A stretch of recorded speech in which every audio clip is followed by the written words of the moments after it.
يا ربي صل على المختار طه البشير واغفر لنا كل زله وامحنا في النظير يا ربي صل على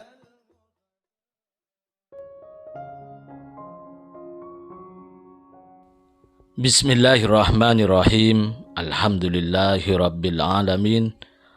Allahumma salli wa sallim ala sayyidina Muhammadin wa ala ali sayyidina Muhammadin miftahi babi rahmatillah adada ma fi ilmillah salatan wa salaman daimaini bidawami mulkillah.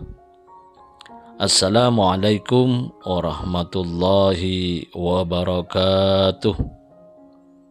Sahabat online yang dirahmati Allah, alhamdulillah kita bisa berjumpa kembali. Mudah-mudahan kita senantiasa diberikan kesehatan, umur panjang fi taatillah, juga senantiasa mendapatkan taufik dan hidayah dari Allah Subhanahu wa taala. Pada pertemuan kita kali ini, mari kita ngaji bareng Habibana Novel bin Muhammad Al-Idrus, yaitu cara agar doa cepat terkabul. Nah, saya mau mengajarkan satu ilmu kaitannya sama tasyakuran, ilmu senang-senang. Akhir zaman ini banyak orang suka mudoroso. Kalau bahasa Indonesianya keluh kesah, sambat. Ya, dikit-dikit sambat. Alasannya curhat, mudoroso, curhat. Tapi isinya sambat, isinya keluh kesah. Ada enggak yang model begitu? Banyak. Namanya keluh kesah berarti yang diomongkan enak atau enggak enak? Enggak enak. Omongannya semua hal-hal yang tidak enak, maka disebut keluh kesah.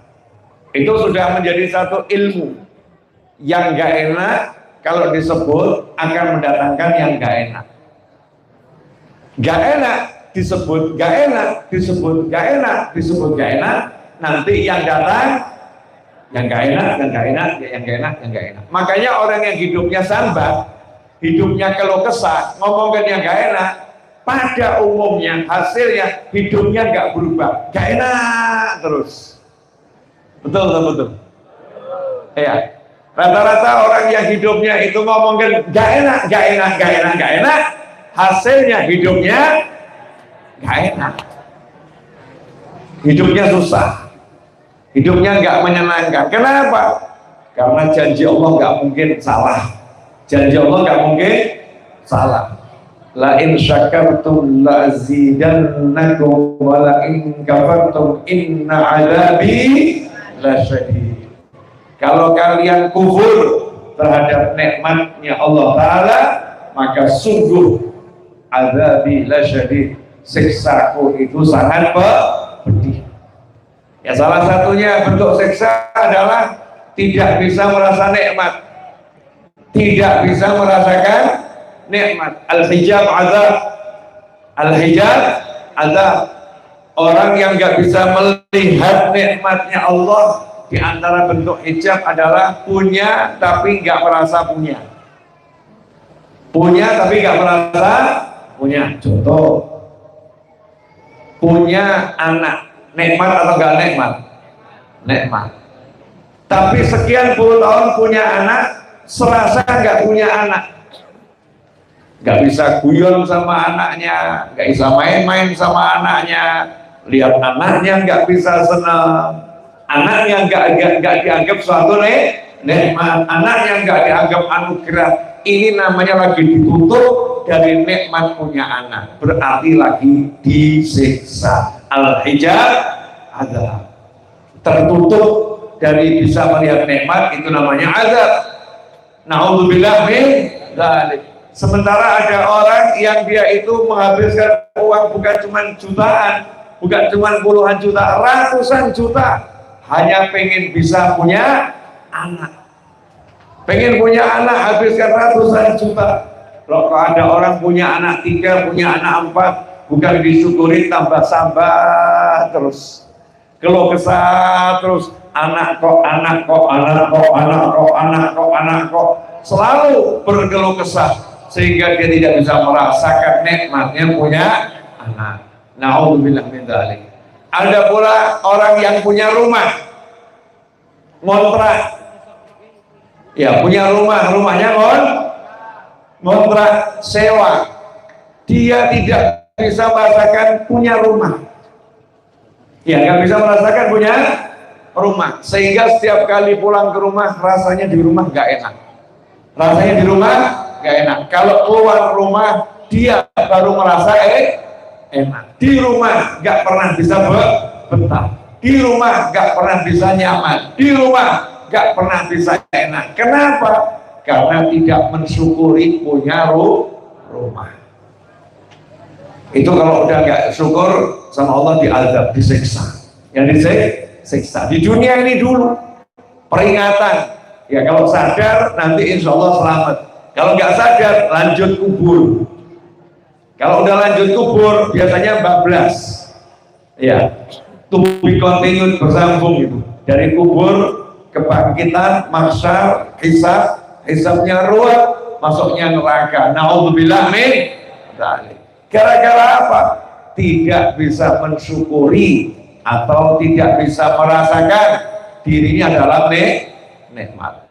Nah kita ini kalau nggak syukur apa yang ada, nanti sama Allah Ta'ala yang ada itu tidak bisa dirasakan.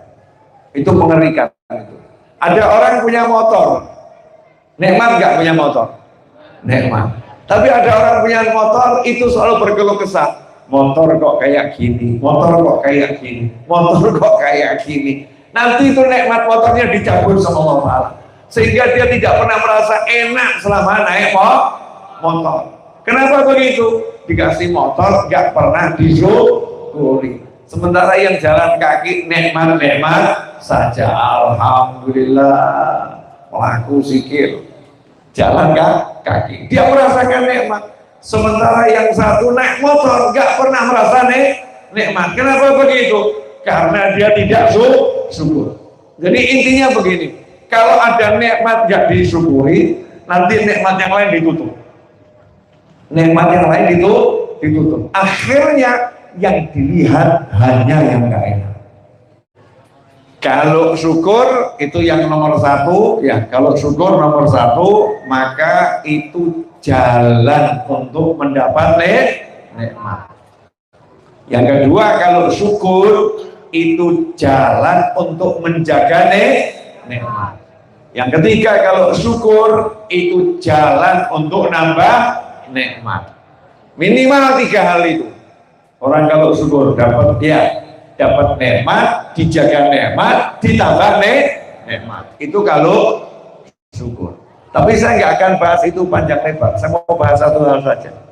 Ini insya Allah bisa jenengan amalkan tiap hari, dan kalau diamalkan insya Allah hidupnya gampang semua. Saya kan sering dapat laporan hidup susah. Saya itu heran sama orang yang laporan hidup susah. Lawang bayi aja nggak susah hidup kok. Betul ya? Bayi itu nggak bisa ngapa-ngapain, hidupnya nggak susah kok. Kita ini bisa ngapa-ngapain kok hidup susah.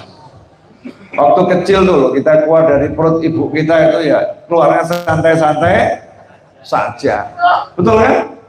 Padahal kita nggak ngerti mau hidup di mana itu. Nggak tahu kalau mau hidup ke bumi yang semacam ini kan nggak ngerti ya. Ya keluar ya nggak tahu jalannya lewat mana di perut itu loh. 9 bulan kan nggak jelas, betul kok kan nggak paham dari mana keluarnya. Nyantai atau nggak nyantai? Nyantai dalam perut ibu kita, di rahim itu ya, jalannya masih ketutup semua, muter-muter. Ya sebentar posisinya di atas, sebentar miring, ya kakinya nendang-nendang, tambah besar, nggak pernah kita mikir, anggon aku gede gak cukup bledos otak ini, nggak pernah. Kita menikmati hidup di dalam perut, muter asik, sambil kalau dilihat foto ya, fotonya USG, bayi di janin dalam rahim itu itu sambil ngemut apa? Jempol. Makanya biasanya orang kalau lahir bayi itu kebanyakan ngemut jempol gitu. Sambil ngemut jempol, muter di perut, nggak tahu jalan keluar, nyantai kok, nggak bingung. Sekarang hidup jelas jalan keluarnya ketok welo-welo banyak, masih bingungnya luar biasa. Engkau piye, nanti bagaimana? Jangan waktu mikir engkau piye kok. Di perut aja nggak pernah mikir nanti bagaimana, keluar tinggal nendang terus diobrol gitu kan ya. Kemudian keluar. Nanti kalau udah keluar bagaimana ya nggak pernah mikir, nyatanya diterima sama suster sama bidan ya, diterima dokter, diterima orang tua, bahkan dielu-elukan oleh anggota keluarga. Oh, sekarang baru ada sedikit masalah aja udah bingung, nanti solusinya bagaimana, nanti jalan keluarnya bagaimana, jadi menungso kok ruwet men. Makanya kata supir truk di sebuah truk yang saya lihat di belakang itu ya, tidak melayani orang ruwet. Jadi ada truk itu di depan saya tulisannya tidak melayani orang ruwet. Betul itu. Orang ruwet itu nggak usah dilayani, garai mumet. Ya garai mumet. Makanya orang yang nggak ruwet itu dapat doanya Nabi Muhammad SAW. Dapat doa. Rahimallahu ra'an sam'an idza ba'a sam'an idza ishtara. Atau kama qala sallallahu. Semoga Allah merahmati seseorang yang kalau jual atau beli enggak ruwet. Jadi orang kalau jual barang atau beli barang enggak ruwet, itu dapat doa dari Nabi Muhammad SAW. Doanya apa? Dirahmati Allah. Dan doa Nabi kan enggak mungkin tidak kabul, pasti kok kabul. Makanya kamu kalau mau dapat doa Nabi, dapat rahmat, gampang. Kalau jual enggak usah ruwet, kalau beli nggak usah kebanyakan ngenyang. Gampang atau susah? Gampang ya? Nggak ruwet dalam jual beli. Ikhwani rahimakumullah. Saya mau ngajarkan tentang masalah doa. Nah, saya mau ngajari sekarang caranya doa. Buat kita yang terkhusus hidup di Indonesia, mau nggak saya ajari cara doa yang cepat kabul? Wani piro. Doa yang cepat kabul. Kan doa banyak jenisnya, betul ya? Kadang doanya seret, kadang doanya macet. Nah, gimana kalau doa ini bisa cepat kabul? Mau atau nggak mau? Alhamdulillah. Dikatakan dalam hadis tadi, doa silahul mu'min. Doa itu senjatanya orang yang beriman. Sementara Rasul Sallallahu Alaihi Wasallam juga mengatakan afdhalud doa alhamdulillah. Doa yang paling utama, doa yang paling baik adalah mengucapkan alhamdulillah. Rasul aneh ya. Alhamdulillah itu bukan doa kok ini. Ucapan syukur. Doa itu kan minta. Tapi kenapa kok di sini disebut doa yang terbaik adalah alhamdulillah? Banyak penafsiran ulama dan sudah sering saya bahas dalam berbagai majelis. Tapi saya mau ambil satu hikmah baru dari hadis tersebut. Mau atau nggak mau? Nah, doa yang terbaik adalah alhamdulillah.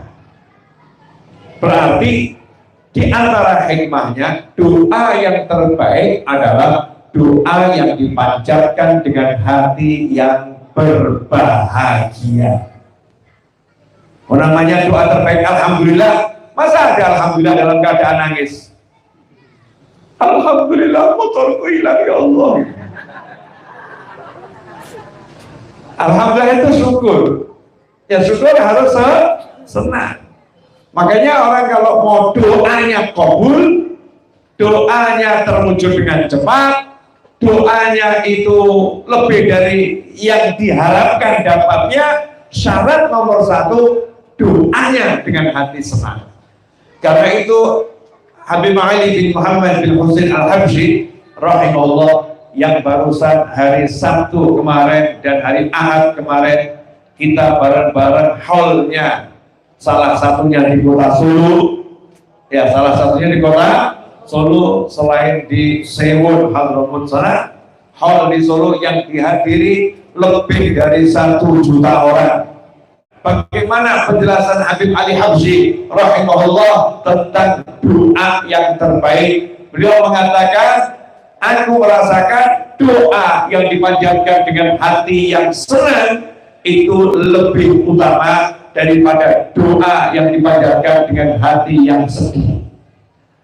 Sama-sama bagus. Orang doa sama hatinya sedih, nangis, itu bagus. Tapi orang doa sambil senyum dengan hati senang, itu lebih baguslah lagi. Begitu penuturan Habib Ali Habsyi radhiyallahu ta'ala anhu dalam salah satu nasihatnya. Lantas bagaimana penjelasannya? Penjelasannya adalah sabda Nabi Muhammad sallallahu alaihi wasallam, afdhalud du'a alhamdulillah. Doa yang terbaik adalah alhamdulillah.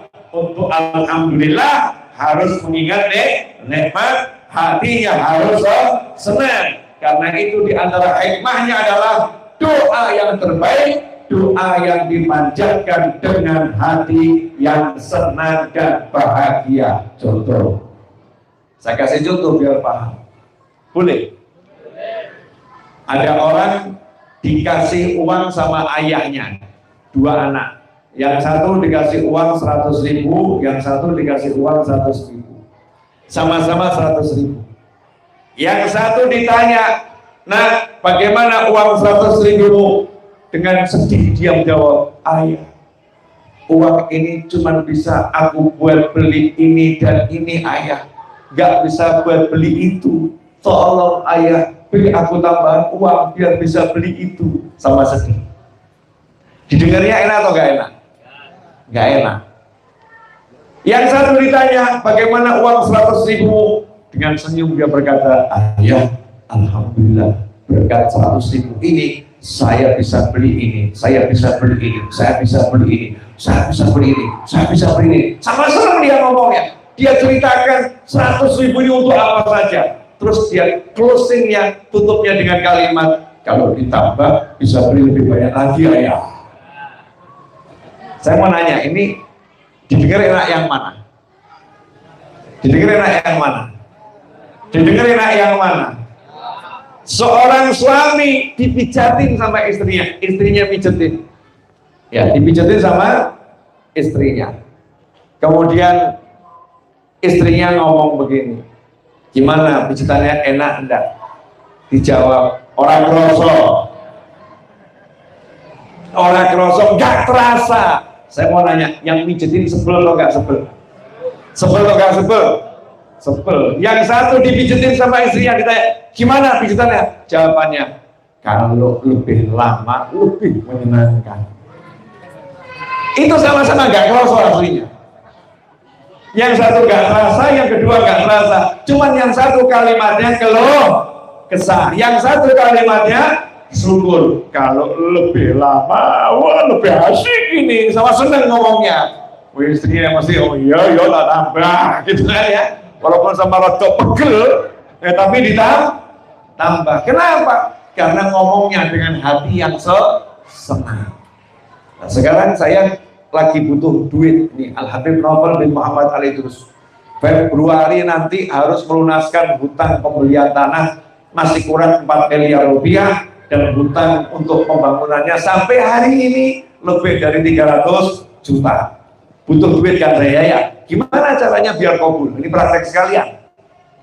Nah, kalau saya doanya begini, itu nanti lambat pengabulannya. Contoh begini, ya Allah, jangan dicontoh ya.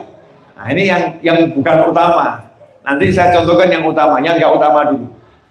Ya Allah, 17, maaf, bukan 17. Ya Allah, 7 Februari harus lunas 4 miliar rupiah.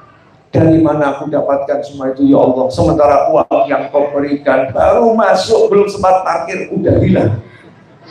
Baru masuk, belum sempat parkir, sudah habis ya Allah. Gak terasa uang itu mengalir dengan cepat. Ya Allah, tolong beri hamba uang. Ya Allah, lunaskan hutang-hutang hamba. Doanya bagus atau gak bagus? Bagus. Ya bagus. Tapi saya akan berdoa dengan cara yang lebih bagus. Mau? Mau? Allahumma ya Allah, terima kasih. Sejak Agustus sampai hari ini Engkau tak berhenti memberi hamba rezeki.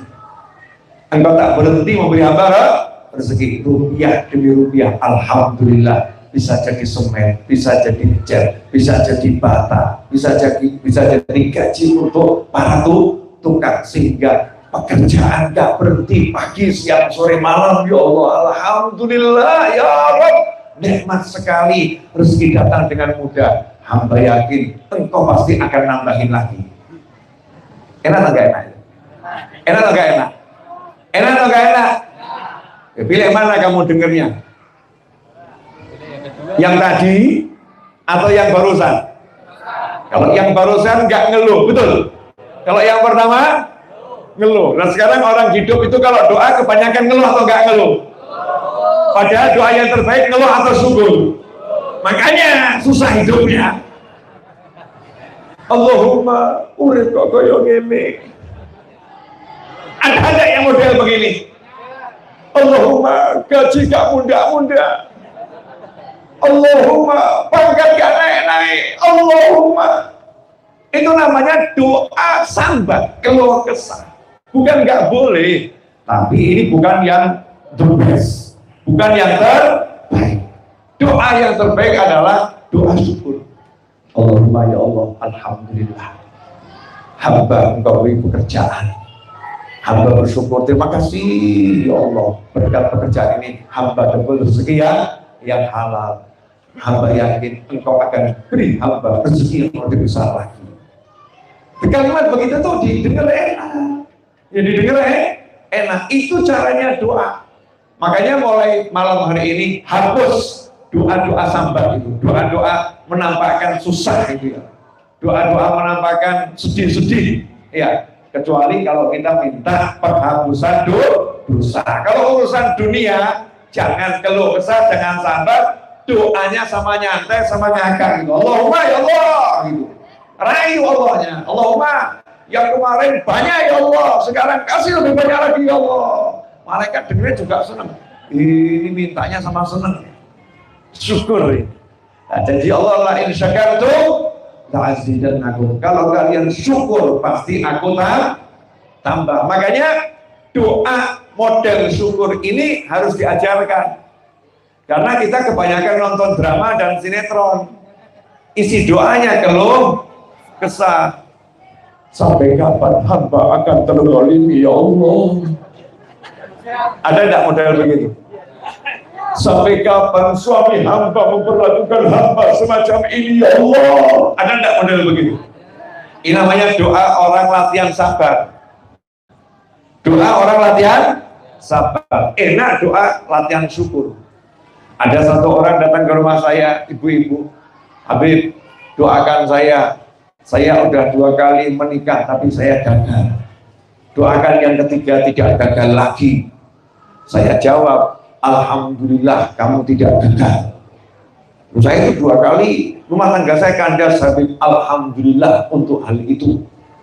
Kaget dia. Kok alhamdulillah bagaimana Habib? Ya kalau sudah terjadi ya disyukuri. Mensyukurinya bagaimana? Mestinya kamu bilang begini, terima kasih ya Allah, udah diizinkan merasakan 2 suami yang berbeda. Jadikan yang ketiga yang terakhir untuk hamba. Kan begitu. Didengar enak atau gak enak? Enak. Karena gak keluh kesah, betul? Baru esok enggak. Ya gak keluh kesah. Masa doa kok? Allahumma ya Allah, 2 kali hamba gagal berumah tangga. Malaikat turunin menengok. Suruh diem sama malaikat. Wah, keluh kesah, keluh. Yang satu sama kasusnya kan dengan Allahumma, terima kasih Allah, Engkau beri hamba kesempatan sudah 2 kali merasakan pernikahan dengan 2 pria yang berbeda. Jadikan yang ketiga terakhir ya Allah.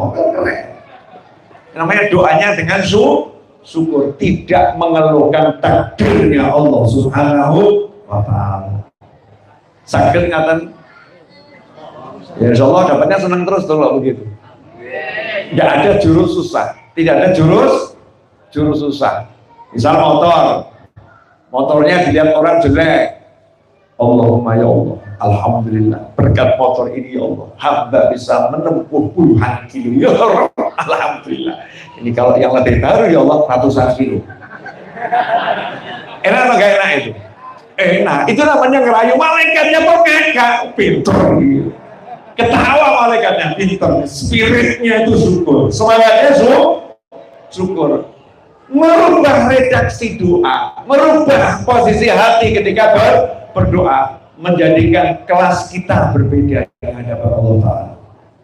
Naik kelas langsung. Ya, naik ke kelas. Contoh nih, seorang atasan punya bawahan, namanya atasan ya, punya bawahan di bidang manapun. Nanya ini atasan ini pada karyawannya atau bawahannya, bagaimana kamu hidup bersama saya di jajaran ini, di perusahaan ini? Yang satu jawab, alhamdulillah Bapak, tapi ya begitulah, toiletnya masih begini ya, kemudian juga catnya nggak pernah diganti ya, walaupun nyaman tapi ya catnya begitu ya, kemudian toiletnya begitu, gajinya ya begitu. Saya mau nanya, ini atasannya dengar geri atau nggak geri? Ini telinganya sakit itu, aduh kok koyong ini ya. Yang satu ditanya, bagaimana menurut kamu? Alhamdulillah, terima kasih Bapak, sudah diizinkan untuk bekerja bersama Bapak. Senang saya kenal sama Bapak, menyenangkan sekali bekerja di bawah pengawasan Bapak. Terasa nyaman buat saya, terasa nyaman buat saya. Ini Bapak, kalau Bapak jadikan ruangannya lebih indah, akan lebih nyaman Bapak. Itu dengarnya lebih enak. Karena apa? Bukan semangatnya itu keluh kesah, tapi semangatnya syukur. Saya mau kasih contoh yang lebih ekstrim boleh. Saya diajarin sama seorang kiai yang mungkin gak dikenal orang. Rubah bahasa ini akan naik kelas. Ya. Contoh, ada seorang anak dikasih ayahnya motor, dia ngucap apa? Terima kasih. Betul ya? Dikasih ayahnya rumah, dia bilang apa? Terima kasih. Bagus atau nggak bagus? Dikasih ayahnya uang, dia bilang apa? Terima kasih. Bagus atau nggak bagus? Bagus. Tapi coba kalau anaknya ngomong begini, dikasih motor, jawabannya, beruntung saya punya ayah engkau. Rasanya beda atau sama dengan yang tadi? Beda. Seorang suami disuguhin sama istrinya lontong, bilang apa? Terima kasih. Seorang suami disuguhin sama istrinya gulai, bilang apa? Terima kasih. Seorang suami disuguhin istrinya sayur asem, bilang apa? Terima kasih. Bagus atau gak bagus? Bagus. Seorang suami dikasih lontong, kasih gulai, sayur asem, natap wajah istrinya, nggak ngomong terima kasih, tapi ngucapnya, beruntung saya punya istri kamu. Rasanya gimana? Bagus yang awal atau yang akhir? Yang akhir, yang denger, wow, betul ya? Nah itu bahasanya orang syukur tuh begitu. Itu bahasanya orang syukur. Kalau sekedar terima kasih ya terima kasih, bagus. Tapi bukan bahasa orang syukur. Beruntung ya Allah sudah jadi hamba. Beruntung ya Allah dikasih nikmat hidup. Beruntung ya Allah aku jadi muslim. Beruntung ya Allah aku beruntung ya Allah. Terus kalau kamu tambahin, tapi kalau dikasih mobil, nambah untungnya ya Allah. Nah itu Allahnya ketawa. Allahnya senang. Ya Allahnya senang. Itu cara doa kalau pengen kabul. Nah orang kalau doa sama senang itu kabulnya cepat. Nanti kalau kamu ketemu orang lagi senang, minta doa, doakan saya. Orang lagi bahagia, minta doa. Karena doanya orang bahagia itu dalam kondisi syukur. Syukur itu pangkatnya lebih tinggi dari sabar. Syukur itu lebih tinggi dari sabar. Kalau ketemu orang sabar, suruh minta doa. Ya orang kena musibah, ya. Apalagi orang yang terzalimi, minta doa dari itu. Itu orang seperti itu doanya didengar sama Allah Subhanahu wa Ta'ala lebih dari yang lain. Tapi orang syukur lebih dari orang yang terzalimi. Orang yang syukur. Karena apa? Kelompok Wa qalilun min ibadiyas syakur. Orang syukur itu langka, dikit yang bilang Allah. Jadi Allah udah ngecap manusia, titik yang syukur, sedikit yang syukur. Makanya kalau kita bisa syukur, wah itu luar biasa itu. Termasuk golongan yang sedikit, yang langka, yang nilainya luar biasa. Kalau ketemu orang ahli syukur, minta doa dari dia, minta doa dari dia. Makanya wali yang jalannya syukur itu tingkatnya tinggi-tinggi. Itulah asas thariqah syadziliyah dan thariqah alawiyah. Asasnya itu, pondasinya itu, thariqah syukur, syuhudul minnah. Thariqah syadziliyah itu selalu melihat dalam nikmat. Jadi kalau wudu, ya ini thariqah syadziliyah atau thariqah alawiyah, dan juga thariqah yang lain. Itu kalau wudu, buka keran. Itu lain. Kalau kita kan piak-piak sedikit, tidak pakai mikir apa-apa. Tapi kalau orang yang berthariqah lain, ya Allah, alhamdulillah. Tidak usah pergi ke gunung cari air, airnya kamu alirkan ke rumah saya, alhamdulillah. Tinggal buka keran, airnya mengalir, alhamdulillah. Airnya seger, ya Allah, alhamdulillah. Tangan saya bisa terima air, ya Allah. Banyak yang di rumah sakit nggak bisa angkat tangan. Itu orang syukur begitu. Banyak atau sedikit? Lain kalau kita nggak kerasa apa-apa. Maka jangan nunggu sakit baru syukur sehat. Jangan nunggu melarat baru syukur sugih. Jangan nunggu rusak wajah baru syukur. Itu nanti punya wajah tampan. Mumpung wajahmu tampan-tampan, segeralah menikah, saudara-saudara. Yang sudah dapat izin dari orang tuanya, ya segera menikah. Jangan sia-siakan ketampananmu. Carilah yang halal karena dirimu halal. Jangan berbuat yang haram. Yang halal itu mudah, jauh lebih mudah daripada yang haram. Ya, jauh lebih mudah daripada yang haram. Karena yang halal itu dibantu malaikat, yang haram dibantu setan. Malaikat itu mengalahkan setan. Maka kalau ada orang bilang yang halal itu susah, itu salah. Kenapa? Halal itu dibantu malaikat, pasti jauh lebih mudah. Surga itu Allah yang undang, maka pasti lebih mudah masuk surga. Pola pikirnya dirubah, jangan mikir yang jelek, jangan prasangka buruk, pokoknya mikir yang baik-baik saja. Alhamdulillah. Terima kasih. Alhamdulillah, kita telah menyimak penjelasan dari beliau. Semoga ilmu yang telah kita peroleh ini dari Habibana Novel bin Muhammad Al-Idrus menjadi ilmu yang bermanfaat bagi kita, keluarga, dan anak cucu kita. Kali ini Habibana Novel bin Muhammad Al-Idrus menjelaskan tentang cara agar doa kita cepat terkabul. Di akhir zaman ini banyak orang yang senang keluh kesah, dikit-dikit sambat. Alasannya curhat, tapi isinya keluh kesah terhadap keadaan hidupnya. Orang yang keluh kesah akan mendatangkan sesuatu yang tidak enak dalam hidupnya. Dan jika sering keluh kesah, maka hidupnya tidak akan enak, hidupnya akan susah. Karena Allah Ta'ala sudah berkata, La in syakartum la azidannakum, wa la in kafartum inna adzabi lasyadid. Jika kita mensyukuri nikmat-nikmat yang telah diberikan, maka Allah Ta'ala akan menambahnya. Namun, jika kita tidak mensyukurinya, maka ketahuilah siksa Allah Ta'ala sangatlah pedih. Di antara siksa itu adalah tidak bisa melihat nikmat, tidak bisa merasakan nikmat di dunia, punya nikmat tapi tidak bisa merasakannya. Intinya, kalau ada nikmat tidak disyukuri, maka nikmat yang lain akan ditutup. Akhirnya yang dilihat hanya yang gak enak, yang dirasakan bukan nikmat. Namun jika bersyukur, maka itu jalan mendapatkan nikmat. Jika bersyukur, maka itu jalan menjaga nikmat tersebut agar tidak lenyap. Jika bersyukur, maka itu jalan mendatangkan nikmat-nikmat lainnya.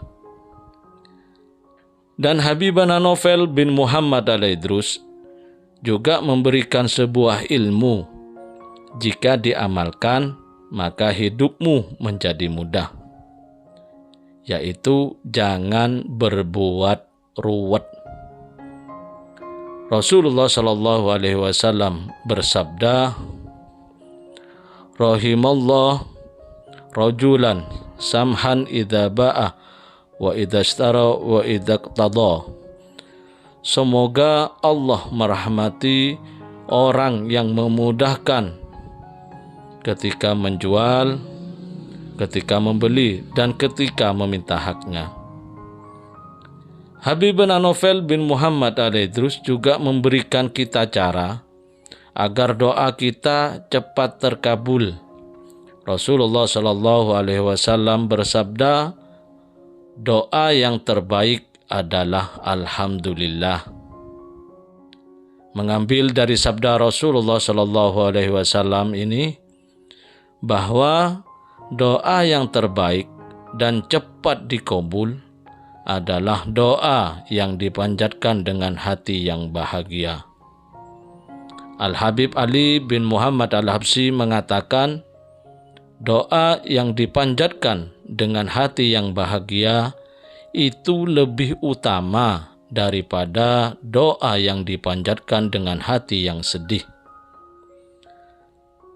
Doa yang dipanjatkan dengan hati yang bersyukur lebih baik dan lebih cepat kabul daripada doa yang dipanjatkan dengan hati yang sedih dan keluh kesah. Semoga kita bisa memahami dan senantiasa mengamalkan dari apa yang telah beliau sampaikan. Mudah-mudahan segala hajat baik kita dan saudara seiman kita segera dikabulkan, segera diwujudkan oleh Allah Ta'ala, dan semoga hidup kita berkah, dipenuhi ketenangan dan kebahagiaan. Amin ya rabbal alamin. Wallahu a'lam bisawab. Semoga barakah dan manfaat. Assalamualaikum warahmatullahi wabarakatuh.